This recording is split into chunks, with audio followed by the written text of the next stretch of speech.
بسم اللہ الرحمن الرحیم۔ تو یہ شیخ سعدی رحمۃ اللہ علیہ نے اپنی کتاب کی وجہ تعلیب بیان کی کہ میں نے گلستہ کیوں لکھا، اور انہوں نے اس کی وجہ مختصراً بیان یہ کہا کہ ایک دن وہ سوچ رہے تھے، اور یعنی جو ان کی عمر گزر چکی تھی اس کے بارے میں انہوں نے سوچا، اور سوچنے کے بعد انہیں چند اشعار کہے تھے، تو اشعار ہم نے پڑھ لیے تھے، تو اس کے بعد آگے ہم پڑھتے ہیں۔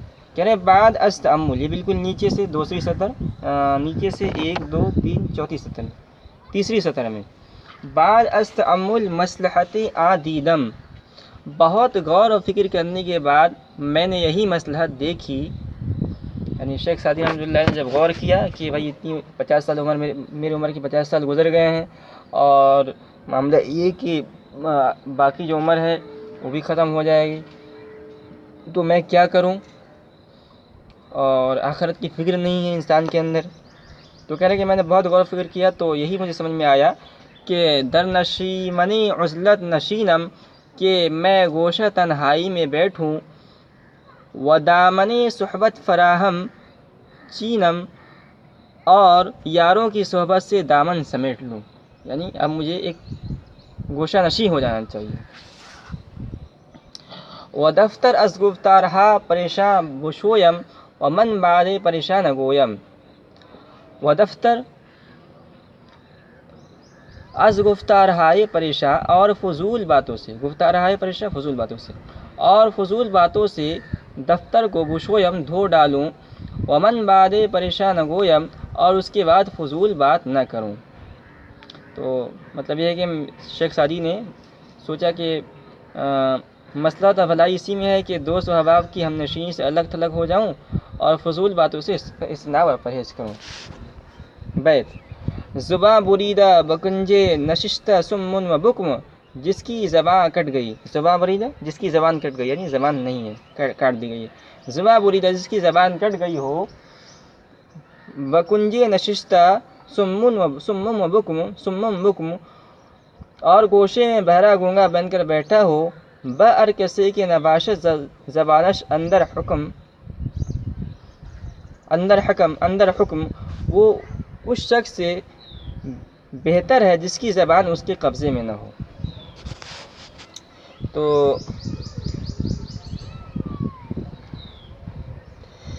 مطلب یہ ہے کہ ایک آدمی ہے اور اس کی زبان نہیں ہے، زبان کاٹ دی گئی ہے، وہ ایک گوشے میں چپ چاپ بیٹھا ہوا ہے، اور ایک آدمی جس کے پاس زبان ہے لیکن وہ زبان کا صحیح استعمال نہیں کرتا ہے، زبان پہ اس کو اپنا کنٹرول نہیں ہے۔ تو یہ جو آدمی یعنی زبان جس کی نہیں ہے، وہ آدمی بہتر ہے اس آدمی سے جس کی زبان تو ہے لیکن اس کا صحیح استعمال نہیں کرتا ہے۔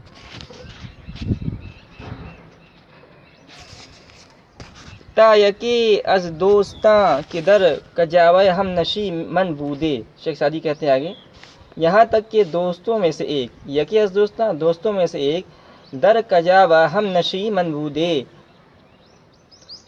جو کجاوے میں میرے ساتھ بیٹھتا تھا، و در حجرہ جلیس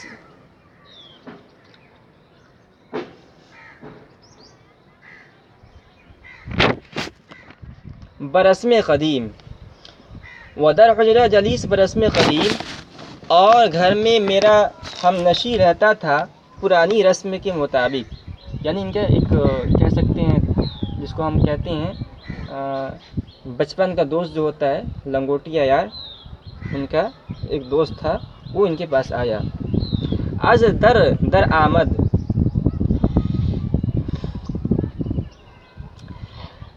دروازے سے داخل ہوا، یعنی یہ سب یہ سوچ ہی رہے تھے کہ میں اب گوشہ نشینی اختیار کر لوں، تو ان کا ایک قریبی دوست ان کے پاس آیا۔ چندہ کے نشاط ملاوت کرد،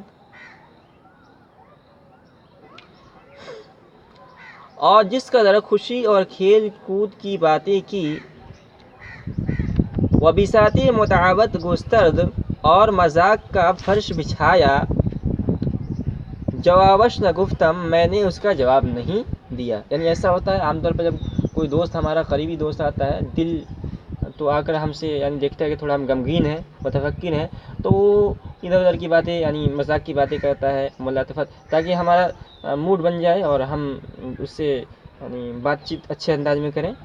تو اس نے بہت کوشش کی کہ شیخ سعدی کو یعنی غم سے باہر لایا جائے اور موڈ میں لایا جائے، لیکن شیخ سعدی موڈ میں نہیں آئے۔ جوابش نہ گفتم، میں نے اس کا جواب نہیں دیا، وسر از زانوی تعبد بر نہ گرفتم، اور عبادت کے زانو سے سر نہیں اٹھایا، رنجیدہ نگہ کرد و گفت، تو میرا وہ دوست رنجیدہ نگاہ کرد، رنجیدہ ہو کر مجھ کو دیکھا، و گفت، اور کہا، کنونت کے امکان گفتار ہست بگو اے برادر بلطف و خوشی، کنونت اب کہ تجھ کو بولنے کی طاقت ہے، کنونت کے امکان گفتار ہست اب کہ تجھ کو بولنے کی طاقت ہے، بگو اے برادر بلطف و خوشی، اے بھائی مہربانی اور خوشی سے باتیں کر، کہ فردا چپے کی اجل در رسد بحکم ضرورت زباں در کشی، کیونکہ کل جب موت کا قاصد پہنچ جائے گا بحکم ضرورت زباں در کشی، تو مجبوراً تجھے خود ہی زبان بند کرنی پڑے گی۔ یعنی آج اے دوست، اس شیخ سعدی کے دوست نے کہا کہ اے سعدی، اللہ نے آج تجھے زبان دی ہے تو اس زبان کو بند مت رکھ، بول، کچھ بول، خوشی سے کچھ بول، ورنہ جب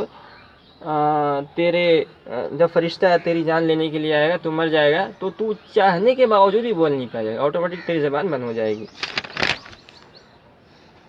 کسے از متعلقان منش بر حسب واقعہ مطلع گردانید، میرے متعلقین میں سے کسی ایک نے کوئی شخص، از متعلقان منش میرے متعلقین میں سے کسی نے، بر حسب واقعہ مطلع گردانید اس کو اصل واقعے پر مطلع کیا، کہ فلاں عزم کردہ است، کہ فلاں نے ارادہ کر لیا ہے، و نیت جزم اور پختہ نیت کر لی ہے، کہ بقیت عمر معتکف نشیند و خاموشی گزیند، کہ باقی عمر گوشہ نشیں رہے گا اور خاموش زندگی بسر کرے گا، تو نیز اگر توانی سر کھیش گیر و مجانبت پیش گفتہ، تجھ سے بھی ہو سکے تو اپنا خیال پکڑ اور یکسوئی اختیار کر،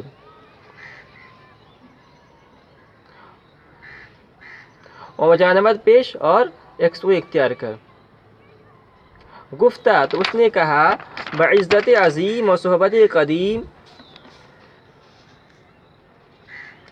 کہ خدائے بزرگ کی عزت کی اور قدیم دوستی کی قسم، بعزت عظیم و صحبت قدیم، خدائے بزرگ کی عزت و صحبت قدیم اور قدیم دوستی کی قسم، کہ دم برندارم و قدم برندارم، کہ میں نہ سانس لوں گا اور نہ آگے قدم بڑھاؤں گا، مگر آنگہ کے سخن گفتہ شود، مگر اس وقت جب کہ قدیم عادت بعادت معلوف، قدیم عادت، مگر آنگہ کے سخن گفتہ شود بعادت معلوف و طریق معروف، مگر اس وقت جب کہ قدیم عادت اور معلوم طریقے کے مطابق بات کہی جائے، کہ آزردن دل دوستاں جہل است، اس لیے کہ دوستوں کا دل دکھانا جہالت ہے، و کفارت یمین سہل است، اور قسم کا کفارہ دینا آسان ہے، تو ان کے اس دوست نے قسم کھا لی۔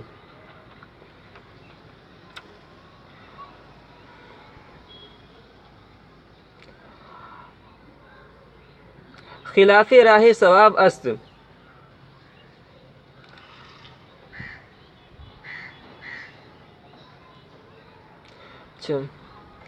خلاف راہ ثواب است، و عکس رائے اولو الالباب ذوالفقار علی در نیام، و زبان سعدی در کام۔ تو انہوں نے کہا، اور عقل صحیح اور عقل مندوں کی رائے کی یہ بات خلاف ہے، تو خلاف راہ ثواب است و عکس رائے اولو الالباب، تو خلاف راہ ثواب است یعنی عقل مندوں کی رائے کے خلاف، اور عکس رائے اولو الالباب، اور عقل مندوں کی عقل کے خلاف، تو پورے کا جمع ہوگا، اور عقل صحیح اور عقل مندوں کی رائے کی بات خلاف ہے، ذوالفقار علی، تو ذوالفقار یہ حضرت علی رضی اللہ تعالیٰ عنہ کے تلوار کا نام ہے، یعنی ایک تلوار کا نام ہے، اور حضرت علی یہ صحابی ہیں. یہ ذوالفقار علی در نیام کہ حضرت علی کی ذوالفقار یعنی تلوار میان میں رہے، و زبان سعدی در کام، اور سعدی کی زبان تالو میں. تو مطلب یہ ہے کہ جب میں نے اپنے اس دوست کو کوئی جواب نہیں دیا، جو میرا لنگوٹیا یار تھا، قریبی دوست تھا، تو اس نے گھر والوں سے، شیخ سعدی گھر والے سے پوچھا ہوگا کہ کیوں خاموش ہیں.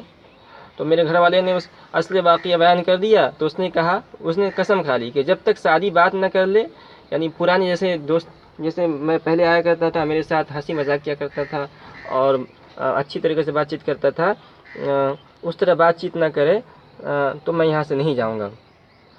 اور میں قسم اس لیے کھایا ہوں کہ دوستوں کا دل دکھانا یہ جہالت ہے، اور قسم کو توڑ کر کفارہ ادا کرنا آسان ہے. اس لیے سعدی کو چاہیے کہ مجھ سے بات چیت کرے. اور یہ کیسے ممکن ہو سکتا ہے کہ سعدی جو اتنے بولنے والے اور اتنے ہنسی مذاق کرنے والے تھے، وہ ان کا زبان ہی نہیں چلے، زبان تالو میں رہنے کے باوجود نہیں چلے. جس طرح ممکن نہیں ہے کہ حضرت علی رضی اللہ تعالیٰ عنہ کے ہاتھ میں ذوالفقار نامی تلوار ہو اور تلوار میان ہی میں رہے، تلوار نہ چلے. تو جس طرح ناممکن ہے، اسی طرح سعدی خاموش رہے، یہ بھی ناممکن ہے. زباں در دہان خرد مند چیست، کلید در گنج صاحب ہنر، زبان دانش مند کے منہ میں کیا ہے، کلید در گنج صاحب ہنر، ہنر مند کے خزانے کی دروازے کی کنجی. چو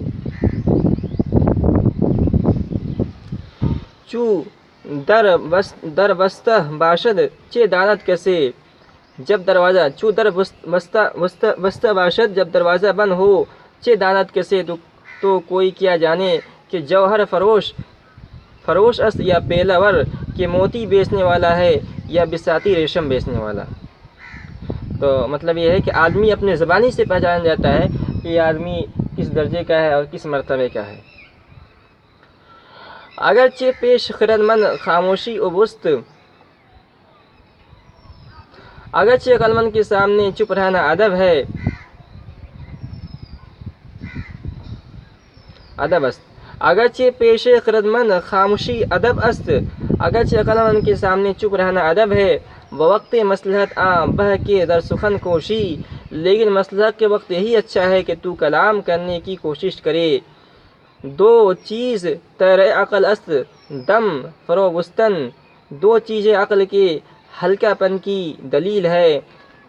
فروگستن خاموش رہنا، بوقت گفتن بولنے کے وقت، و گفتن بوقت خاموشی، اور بولنا چپ رہنے کے وقت. تو دو چیزیں ہیں جو عقل کے ہلکا پن کی دلیل ہے، یعنی بیوقوفی کی علامت ہے. اب جب بولنے کی ضرورت پڑے تو آدمی خاموش رہے، اور خاموشی کے وقت آدمی بولتا رہے.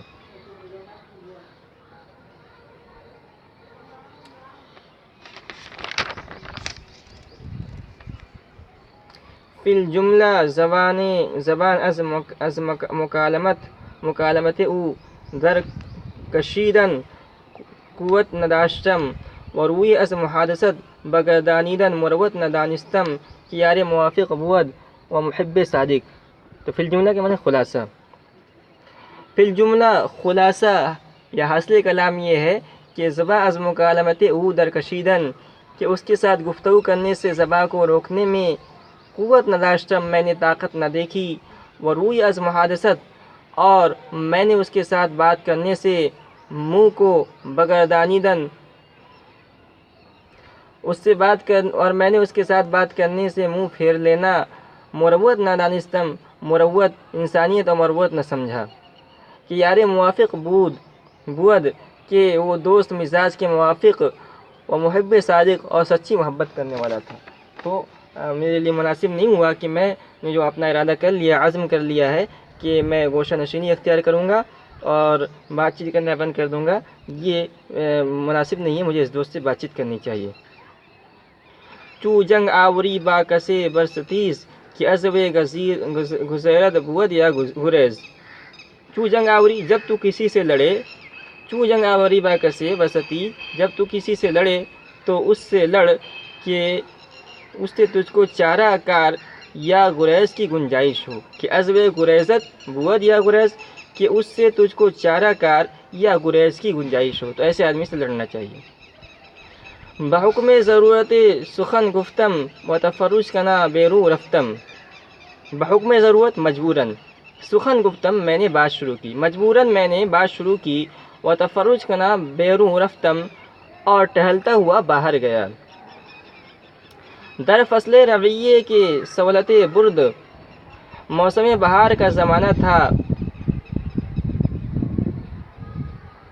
برد آرمیدہ اور سردی کی شدت، اور سولت برد آرمیدہ بود اور سردی کی شدت کم ہو گئی تھی.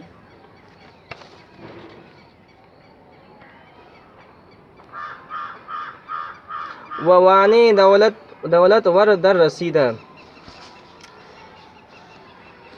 تو آوان یہ آن کی جمع ہے، تو وہ آوان دولت ور در رسیدہ.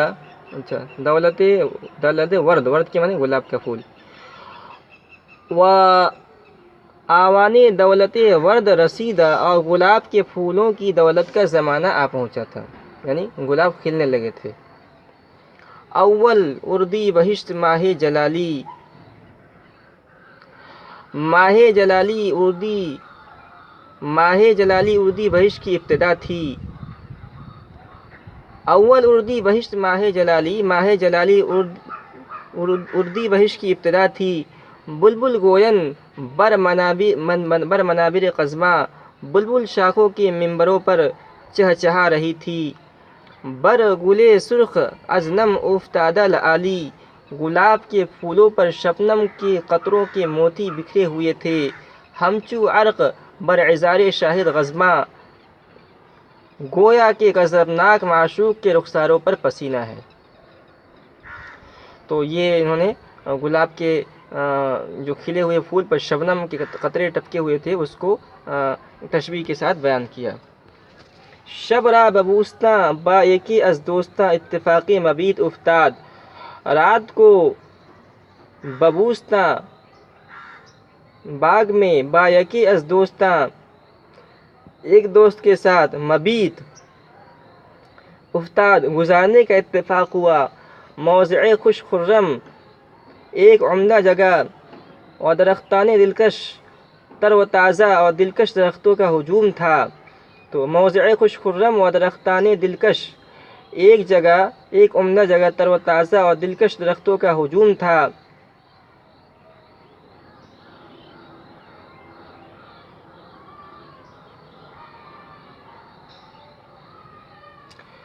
و درہم گفتی کے خردۂ مینارہ برخاکش ریختہ.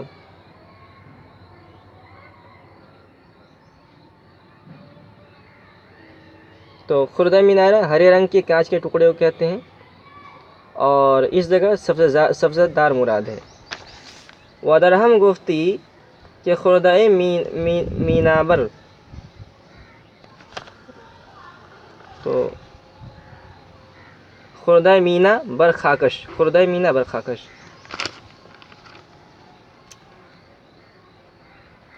گویا کہ خردۂ مینا کانچ کے ٹکڑے، برخاکش اس کے خاک پر، ریختہ بکھرے ہوئے تھے، یعنی سبزہ جو زمین پر سبزے جو ہوا تھا، ایسا معلوم ہو رہا تھا کہ سبز رنگ کے کانچ کے ٹکڑے بکھرے پڑے ہیں. وعقد سریہ از تاکش آویختہ، اور انگوروں کی بیل میں، سریہ کہتے ہیں ستاروں کی جو لڑیاں ہوتی ہیں، اور انگور کے بیل میں ستاروں کی، سریہ کی لڑیاں آویختہ لٹکا دی گئی ہیں، یعنی بہت ہی خوبصورت منظر تھا کہنے کا یہ.